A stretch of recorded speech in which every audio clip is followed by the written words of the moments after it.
Boa noite a todos, boa noite a todos os amigos do Centro Espírita Amor e Caridade, boa noite a todos os irmãos que estiverem assistindo, que estiverem junto com a gente nesse estudo.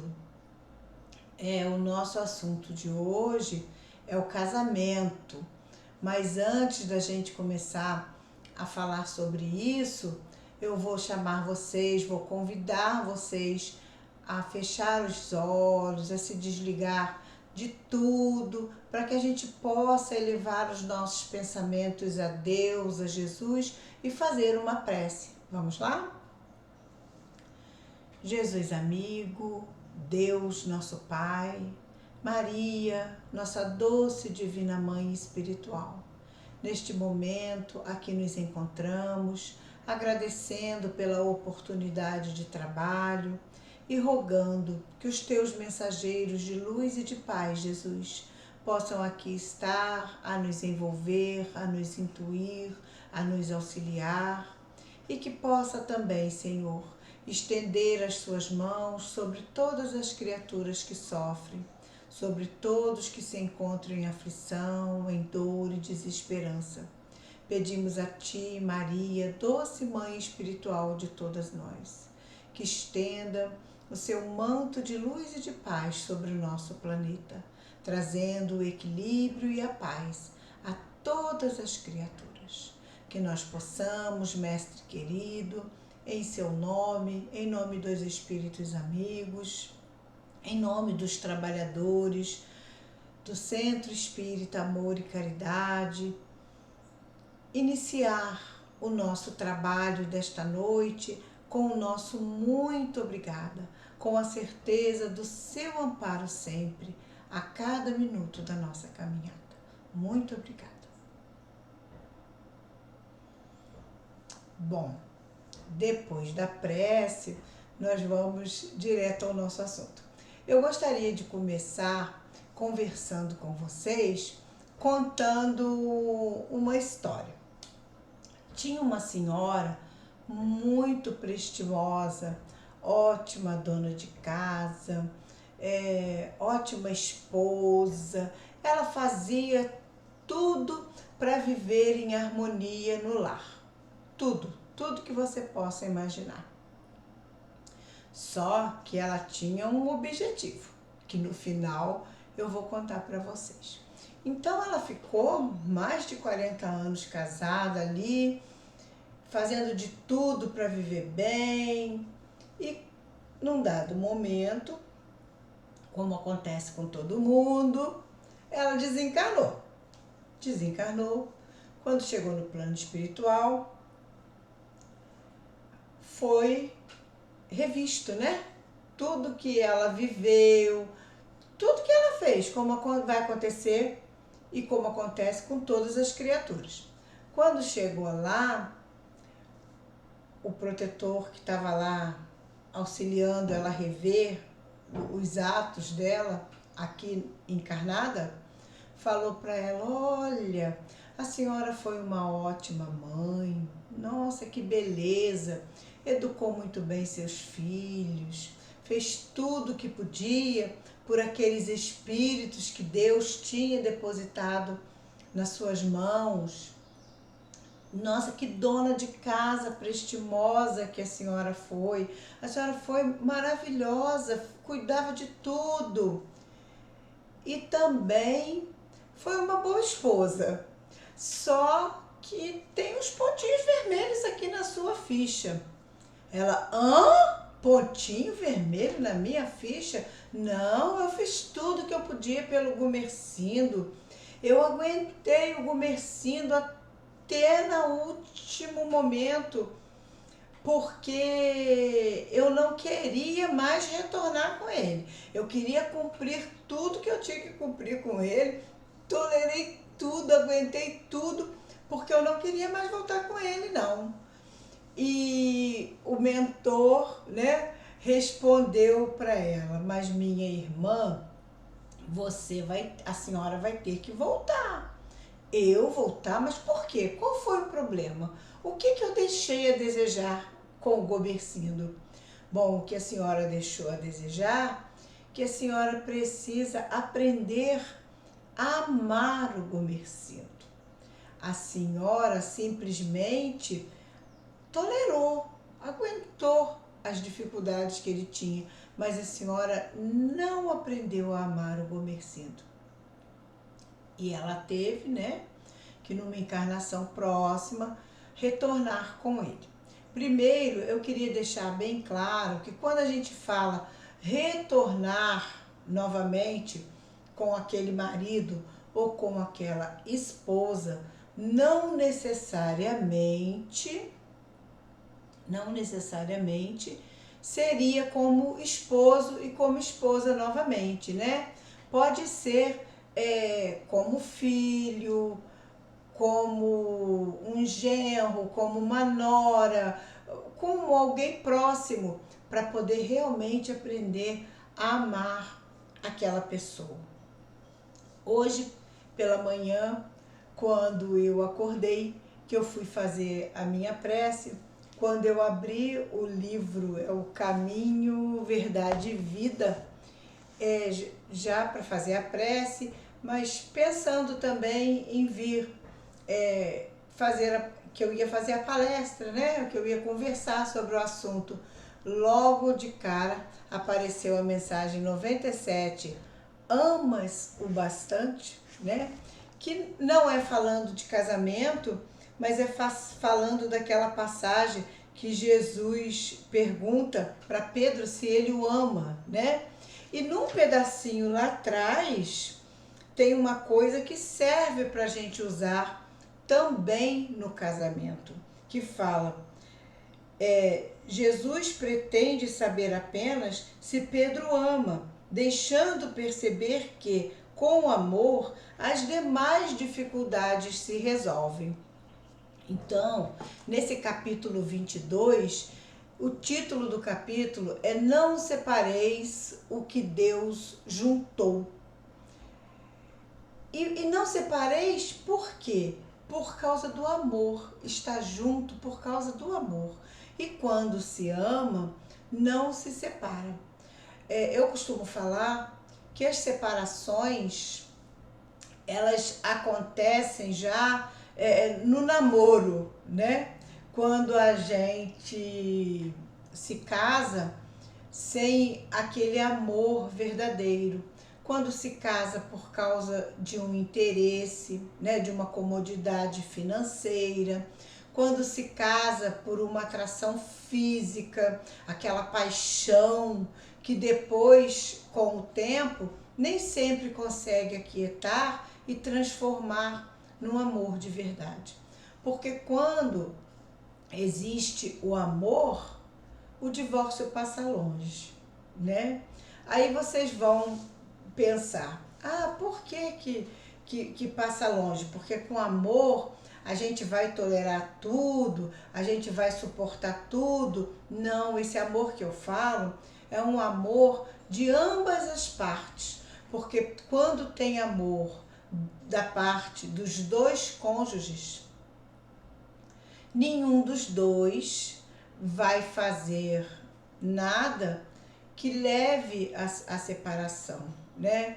E quando acontece alguma dificuldade, porque nós somos humanos, né? Nós somos imperfeitos, nós cometemos alguns deslizes, alguns erros, e quando acontece, existe o perdão, existe a vontade do outro que errou de acertar e acaba retomando aquele caminho ali do amor, da fraternidade, do respeito e acaba conseguindo desfazer aquele mal entendido e aquilo passa, né? Por isso que nesse pedacinho aqui eu falei que eu achei muito importante quando ele fala que o amor, que com amor vence as demais dificuldades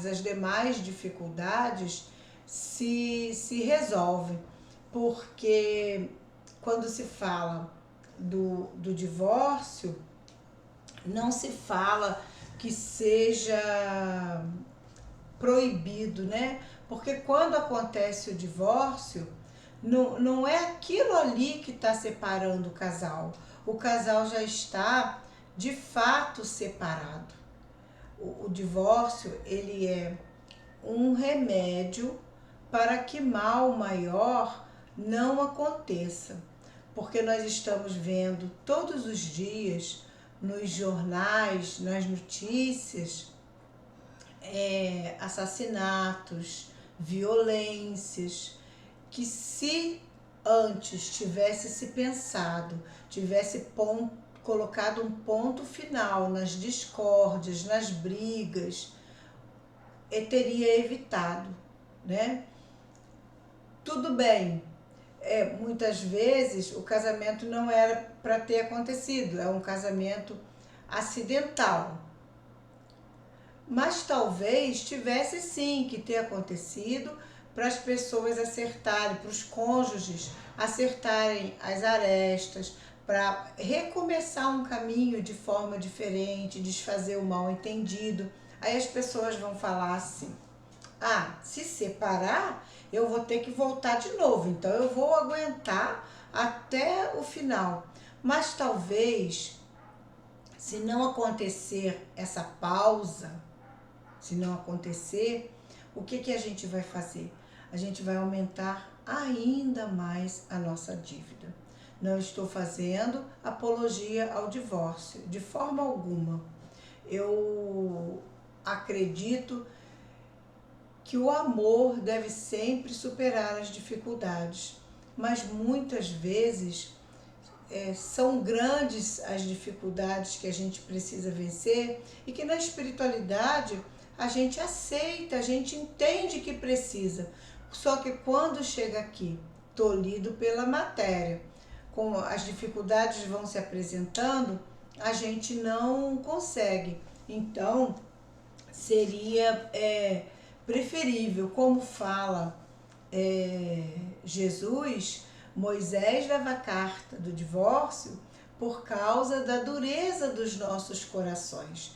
Nós ainda trazemos o coração muito endurecido, então a gente não consegue às vezes vencer certas coisas.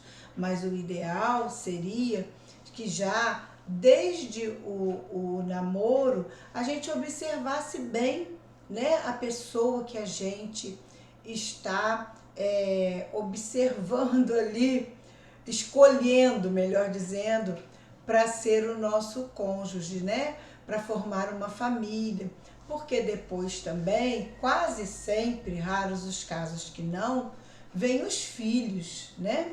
Os espíritos que Deus deposita em nossas mãos para que a gente possa educar, né? São joias, diamantes que vêm para que a gente possa lapidá-los e devolvê-los um dia melhor às mãos de Deus, né? Colaborando assim na evolução do nosso planeta, na evolução espiritual de cada um deles.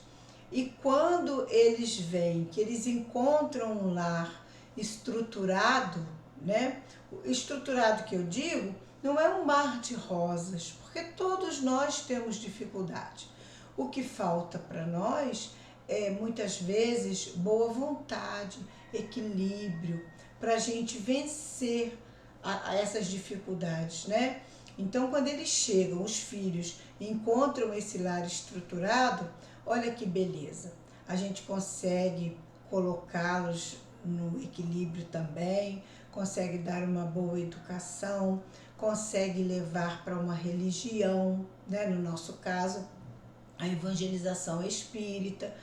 E eles vão sair dali do nosso lar com essa consciência, formando também um lar equilibrado. É muita responsabilidade. O casamento não é só aquele sonho de juventude, aquele amor desenfreado, aquele encantamento. Esse encantamento, ele acontece porque é necessário para aproximar ali os jovens, para poder fazê-los ter a vontade de se casarem, de se unirem para receber aqueles espíritos que já foi combinado lá na espiritualidade. Porque quando começa assim, dessa forma, é muito menos provável que aconteça o divórcio, né? E acontece também o divórcio porque o nosso olhar, né, material pela beleza, a paixão acontece, acaba acontecendo às vezes casamentos acidentais, né? Que naquela encarnação ali não tinha nenhum vínculo aqueles espíritos. Acabam muitas vezes criando para a próxima, né? Porque dificilmente dá certinho. Pode acontecer até de dar, né? E criar um vínculo bom, mas às vezes não cria. Às vezes cria vínculos para depois, em próximas encarnações, ter resgates daquelas dificuldades que criou ali, né? E quando eu falo de ter muito amor, né, de buscar para o lar a oração, o pedido a Jesus que nos fortaleça naquele relacionamento ali, é porque aqui na Terra a maioria dos casamentos eles são provacionais, né? São casamentos de provas devido a situação do nosso planeta, né? Situação espiritual de cada um de nós que está aqui. Então, tem que ser um casamento com muito amor, realmente, com muito equilíbrio, né? Para que a gente possa, talvez, como a senhora da história que eu contei, pelo menos tolerar a dificuldade do esposo ou da esposa, para que na próxima encarnação a gente consiga amá-lo verdadeiramente. Porque na realidade é isso. Muitos casamentos têm um equilíbrio de respeito, de fraternidade, mas aquele amor, né, necessário talvez ainda não exista. Mas a gente está conseguindo contornar com todo carinho, com toda fraternidade, observando bastante as qualidades que o outro tem, porque a gente, às vezes, com o nosso olhinho ruim, a gente só enxerga os defeitos, a gente não enxerga as qualidades. Quando a gente começa a perceber a qualidade do outro, a gente consegue conviver com mais admiração, com mais carinho, já preparando para um casamento muito melhor na próxima encarnação, né? O que não pode existir e que nesses casos é aconselhável o divórcio é a violência, né? O esposo tá batendo ou tá fazendo uma violência emocional, ou a esposa tá fazendo alguma coisa de muito sério, né? O adultério, são coisas que é muito difícil da gente suportar. Há pessoas até que conseguem, mas eu não acho, em especial na violência física, que seja legal, porque o que acontece? Acaba causando esses casos que a gente vê aí na televisão, né? De acaba acontecendo morte mesmo, né? E assassinatos, muitas vezes. E não é para isso também, né? Mas que a gente deve fazer todo o esforço, ter todos os diálogos, oração, para que a gente possa conviver de forma boa, né? Mesmo que tenha algumas dificuldades, que a gente consiga sempre conversar muito com respeito, que a gente consiga perdoar alguma dificuldade do outro e ele a nossa, né? Que a gente consiga mesmo se esforçar verdadeiramente, né? Isso seria o ideal. Tem uma história de uma filha que conta que a mãezinha dela estava fazendo 60 anos de casada.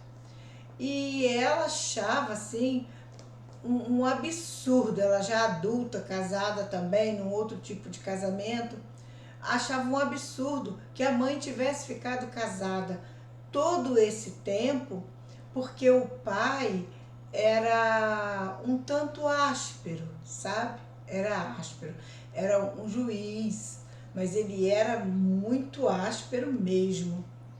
E no dia dos 60 anos de casamento, a mãezinha dela fez um jantar para os filhos, genros, noras, netos, bisnetos, todo mundo lá reunido naquela festa. E a filha falou: mamãe, nós vamos fazer uma brincadeira com a senhora. É a brincadeira da verdade. Nós vamos fazer perguntas e a senhora não pode deixar de responder e nem pode mentir. E a senhora falou: perfeito, vamos fazer sim, muito animada, feliz com os 60 anos de casamento. E a primeira pergunta quem fez foi essa filha. E perguntou: mamãe, como que a senhora ficou casada todos esses anos, com esse sorriso sempre, com o papai sendo tão áspero? E ela respondeu para a filha: minha filha, quando eu me casei, minha mãe me chamou e me disse: filha, coloca no coração uma balancinha de farmacêutico. E aquela balancinha pequenininha, né? Todo mundo conhece. E quando acontecer algo de ruim no seu casamento, você coloca num pratinho. Quando acontecer outra coisa boa, você coloca no outro pratinho. E quando ele fizer uma malcriação, fizer alguma coisa que você não gosta, coloque esse defeito dele no pratinho. E quando ele fizer uma coisa boa, coloque a qualidade no outro pratinho. E sempre você fica observando como estão os pratinhos, qual pratinho está mais pesado. E daí você vai tirar suas conclusões, se vai valer a pena estar casada com ele. E ela disse que assim ela foi fazendo. E sempre ela foi vendo que as coisas boas pesavam mais do que as coisas ruins. E o que acontece com a gente? A gente, na maioria das vezes, não faz essa análise na balancinha. As coisas ruins, por doerem, elas marcam mais e ficam ali guardadas no nosso coração. As boas vão passando batido. E o que acontece? A gente sempre pensa na ruim e deixa a boa de lado. E isso, às vezes, vai dificultando o relacionamento. A gente esquece de pensar nessa parte. Puxa vida, hoje o meu marido ou a minha esposa fez isso que me desagradou. Nossa, mas todo dia ela faz coisas tão boas. Por que eu não tenho que valorizar isso? Por que eu estou valorizando só as coisas ruins? Não é isso? A gente não pode deixar os ensinamentos de Jesus, né? O amor, o que a gente aprende sobre família, com a espiritualidade, o que a gente aprende sobre reencarnação. A nossa vida, muitas vezes, tem as provações, né? Nem todo mundo que está aqui venceu já a maioria das coisas e não precisa mais passar por momentos difíceis. A maioria precisa. E é na família que a gente passa as maiores das dificuldades, né? Porque a gente está 24 horas ali. Agora com a pandemia ainda tá mesmo, né? 24 horas. Eu falo isso porque ainda mais quando a pessoa já está com um pouco mais de idade, igual é o nosso caso aqui em casa, aposentado, né? Então não sai para trabalhar, não faz nada, a gente fica 24 horas. Mas eu tenho que pensar que da mesma forma que eu vou tolerar alguma dificuldade dele, ele também está tolerando um monte minha. E se a gente fizer isso, a gente consegue fazer esse amor crescer cada vez mais, ter mais equilíbrio, né? É isso que a gente precisa trazer para o nosso lar, porque isso também é uma forma de evolução, porque o que a gente não conseguir caminhar agora, a gente vai ter que caminhar numa encarnação próxima, né? E lá no Livro dos Espíritos fala, né, que o casamento, se terminasse com o casamento, seria uma recrudescência do egoísmo. Quanta coisa a gente aprende na vida a dois, no lar. Quanta coisa. Abrir mão de um monte de coisa, a gente fica menos egoísta, né? A gente aprende a amar mais. Isso é muito importante. E para quem ainda não casou, a gente deixa a observação de já no namoro observar bem, porque a gente não pode casar sem saber bem se é com aquela pessoa, com as atitudes daquela pessoa que eu vou me sentir bem, né? Aí depois não dá certo. Mas aonde que começou já esse não dar certo? Começou lá atrás, no namoro, quando eu não observei, não é mesmo? Porque a gente observando, às vezes namorando um pouquinho mais de tempo, tendo esse olhar mais maduro de ver com quem que a gente está se envolvendo de verdade. Depois que vai viver junto, a gente já descobre um monte de coisa que a gente não conhecia, coisas boas e coisas também não tão boas, não é verdade? Imagina se a gente não observar. Aí depois a gente quer reclamar, né? Eu fico olhando às vezes aquele pastor Cláudio, né? Que fala umas coisas assim, às vezes muito cômica até, né? Mas tem coisa que ele fala que é verdade mesmo, né? Ele está falando que antes a gente tem que pensar muito bem, né? Às vezes a pessoa namora um rapaz ou uma moça que já tem um filho, aí depois quer reclamar, mas antes ele tinha que pensar, não, eu não vou querer já me casar com um filho, né? Porque se ele entender que ele vai casar com aquela pessoa e que vai levar aquela criança, depois ele não pode reclamar, né? Ah, eu saio lá na rua com meu namorado ou com a minha namorada, ela senta e bebe até ficar bêbada. Ah, tá, eu acho bonitinho, levo ela para casa, levo ele para casa, cuido dele. Só que eu esqueço que depois aquilo vai virar uma constância na minha vida. Aí eu vou querer brigar com o marido ou com a esposa por causa disso, né? Eu saio, vou lá pro carnaval e brinco e faço tudo que eu tenho direito. Aí depois eu caso, eu não quero que meu marido vá no carnaval. Gente, eu conheci ele lá, então eu não caso com ele, né? Essas coisas que a gente tem que pensar sempre, amadurecer, sabe? O nosso olhar, porque essa separação que muitas vezes acontece, ela já começou lá atrás. Porque o que tem amor de verdade, que tem respeito, que tem uma consciência de que é aquilo que a gente quer de verdade, a gente vai levar até o desencarne, né? A gente vai ter paciência, a gente vai ter amor, a gente vai ter respeito. E é isso que faz com que o casamento dê certo. Ter consciência de com quem está casando e não ter nenhum outro interesse que não seja o amor verdadeiro. É isso, na realidade, que Jesus nos ensina, né? Por isso que fala, não separeis o que Deus juntou.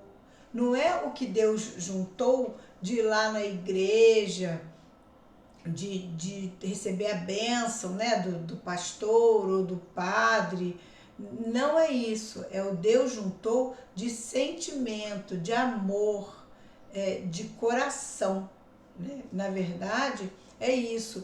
E nem o casamento civil também, porque o casamento civil, ele serve para organizar a vida, né? Para a gente ter os nossos direitos, mas não tem nada a ver com viver bem ou viver mal. Tanto que em cada país a lei do casamento é de um jeito.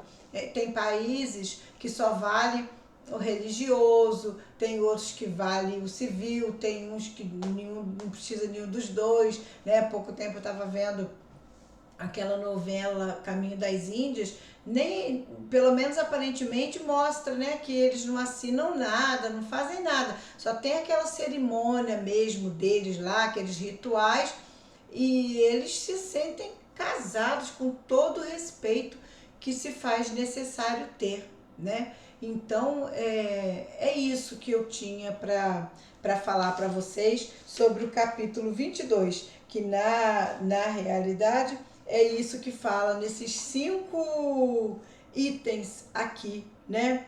Então, que a gente leve para o casamento o amor verdadeiro, o respeito, a vontade de dar certo, né? A vontade de entender as dificuldades do outro, o outro entender as nossas, para que possa realmente ter uma boa vivência, um lar verdadeiro, né? Porque às vezes a gente pensa em arrumar, em enfeitar a casa, em fazer melhor. Isso faz parte da harmonia? Faz, mas o verdadeiro lar é aquilo que a gente vive ali dentro. Não importa se é uma casa bonita, se é uma casa feia, o importante é o amor que se vive ali dentro. Então, que a gente possa pensar nisso, viu? Que Jesus possa nos fortalecer, fortalecer cada lar do nosso planeta, trazendo a união, a fraternidade, o respeito, a vontade de amar verdadeiramente. Eu vou convidar vocês novamente a fechar os olhos para que a gente possa então fazer a nossa prece de encerramento. Obrigada, Jesus, por tudo que nos oferece a cada dia da nossa caminhada. Obrigado pelo seu amparo sempre, Senhor. Nós te pedimos que o seu amor, a sua paz, possa se estender sobre cada lar, Senhor. Possa envolver os nossos corações, nos dando a coragem, a perseverança da transformação íntima, de tirar de nós todo o mal que ainda carregamos em nosso coração. Pedimos a Ti, Mestre querido, que a sua paz chegue nos países mais distantes, onde a dor, a violência, a guerra e a fome se fazem presente, assim como também derrame fluidos de paz e de luz sobre o nosso Brasil. Muito obrigada por tudo. Com a certeza do seu amparo, nós encerramos esse nosso momento de estudo com o nosso muito obrigada. Graças a Deus. Meus irmãos, boa noite. Que Jesus nos fortaleça cada vez mais, nos trazendo o equilíbrio necessário. E eu agradeço a todos os amigos queridos do Centro Espírita Amor e Caridade por mais esta oportunidade, deixando um grande abraço. Que Jesus nos fortaleça.